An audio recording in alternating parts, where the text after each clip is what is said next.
the greatest benefit to moving a lot more at home, I've found, is that it allows me a lot more time in the gym to do stuff I wouldn't usually do. I remember having a conversation not long ago about how, due to the fact that I spend a lot of time on mobility in the gym, means I have to sacrifice doing some pump or blood work before or after my sessions. However, with the way in which I've been living in the last month or so, more intensely in the last month, but for a few months now, I no longer have to do mobility work at the gym.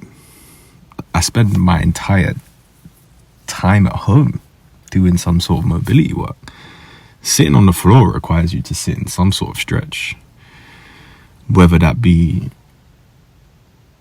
stretching your quads, your hip flexors, your hamstrings, your adductors, anything. Standing at your desk, stretching your calves, stretching your hamstrings, again, hip flexors, anything, literally. Playing about with little stuff, just hanging on things that you can hang on, squatting whilst doing chores that you can squat for, so on and so forth. And I've really enjoyed that. It's allowed me to reconnect with an area or a realm in the gym that I've shied away from a long time now.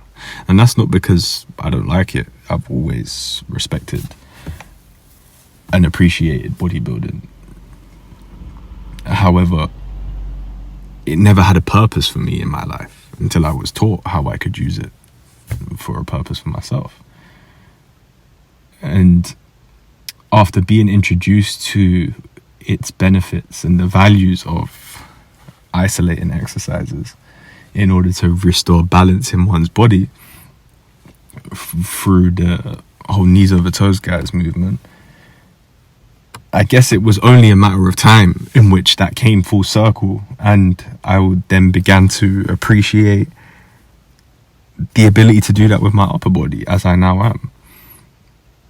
And I'm really enjoying it. I'm really enjoying reconnecting with my upper body. It's something that I shied away from training for a good year or so. I literally spent a good year or so just focusing on my legs, trying to restore some element of balance in my legs. And whilst I still haven't done that to the level that I want to, I can't do that every day.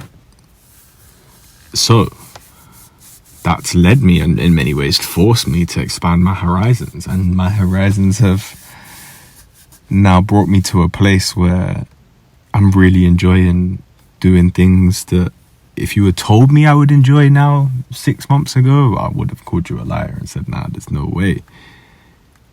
Today I bench press for the first time in God knows how long.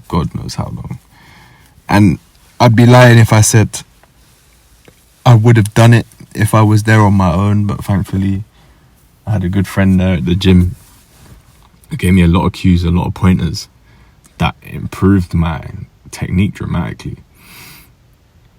And it actually felt good.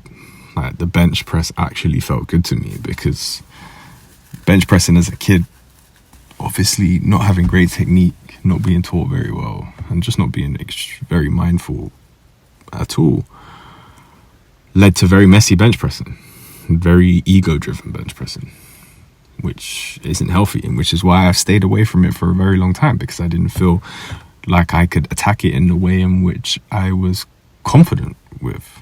And that, to me, is just attack it in a way that's safe.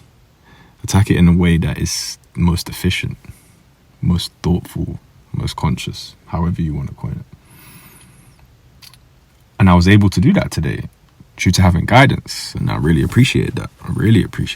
And I really fucking enjoyed it, to the point where I'm going to be benching a lot more than I used to. That's for damn sure.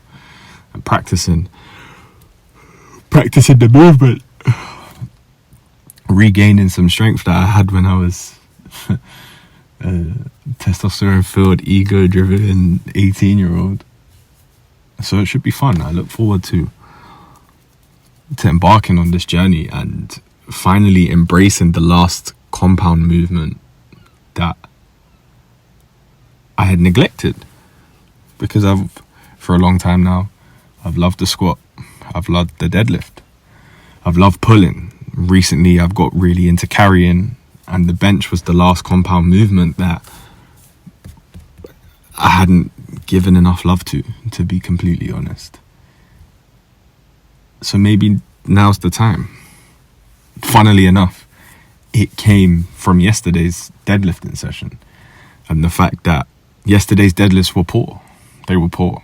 The form was poor. My hips shot in a lot of them. I should not have lifted as heavy as I did. That is a lesson learned, notes to be taken, and behaviors to be changed off the back of that. However, I'm grateful for the experience. Like, having ever so slightly pulled something in my lat / erector area, I feel like it's more lat than erector, from one of yesterday's deadlifts. It's allowed me to, like, in a really nice way, like, really connect and understand better the workings of my back, because it's difficult to connect to your back because you can't see it, and it's not like your chest or your bicep or your quad, where you can look at it, stare at it whilst you're moving it, and it allows you to connect to it very easily. It's a different experience trying to connect to something that you can't see, and sometimes taking slight strains can aid you on that path and aid you on that journey to connect to it. And not only that, can also just give you a slight push to guide you down another path and almost force you in the best way possible to experiment elsewhere and play with other stuff, which was nice. It was nice. It was really nice. I really enjoyed it. I look forward to seeing where it goes. Try and get that 3-plate bench press. I ain't in no rush though. I ain't trying to hurt myself. Thank you very much for listening. Thank you very much for watching. If you did both, you're a legend. And I shall see you tomorrow.